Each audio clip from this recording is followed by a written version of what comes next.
संध्या live आवाज महाराष्ट्राचा। नमस्कार, मी सेजल देशमुख आणि तुम्ही पाहताय संध्या लाईव्ह। पर्यटनाला गेल्यावर पॅराग्लायडिंग या साहसी प्रकाराचा प्रत्येकाला अनुभव घ्यावासा वाटतो। बीचवर किंवा मोठ्या दरीच्या ठिकाणी पॅराग्लायडिंग केलं जातं। मात्र पॅराग्लायडिंगमुळे एका तरुणीला आपला जीव गमवावा लागलाय।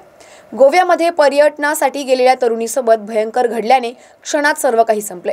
कोणी विचारही केला नसेल तरुणीसोबत असं काही घडेल, पण नियतीच्या मनात काही वेगळंच होतं। पॅराग्लायडिंग करणाऱ्या तरुणीचा दरीत पडून मृत्यू झालाय। तिच्यासोबत असलेला प्रशिक्षकही दरीत पडल्याने त्याचाही मृत्यू झालाय। पण नेमकं काय झालं? दोघांना आपला जीव गमवावा लागला। जाणून घ्या नेमकं काय घडलं ते। पॅराग्लायडिंग करताना झालेल्या दुर्घटनेत पुण्यातील पर्यटक तरुणी आणि प्रशिक्षकाचा दरीत कोसळून मृत्यू झाल्याची घटना उत्तर गोव्यात घडली आहे। शनिवारी संध्याकाळी केरी गावात हा अपघात झाल्याचं पोलिसांनी रविवारी सांगितलंय। पुण्यातील रहिवासी शिवानी डाबले 27 वर्ष आणि तिचे प्रशिक्षक सुमल नेपाली 26 वर्ष अशी मृतांची नावं आहे। नेपाली हा नेपाळचा नागरिक होता।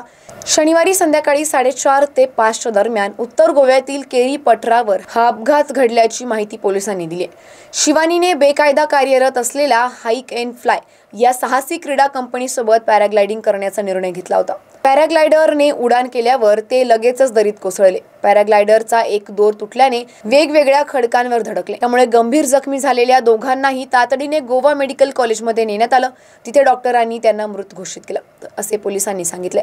मानवी जीवाला धोका निर्माण केल्याप्रकरणी संबंधित कंपनीचे मालक शेखर रायजादा यांच्या विरोधात मांद्रे पोलीस ठाण्यात भारतीय न्याय संहितेच्या कलम 105 नुसार गुन्हा दाखल करण्यात आलाय। सोशल मीडियावर पॅराग्लायडिंग करतानाचे अनेक रील्स व्हायरल होतात। त्यामुळे प्रत्येकाच्या मनात एकदा या साहसी प्रकाराचा अनुभव घेण्याची इच्छा होते।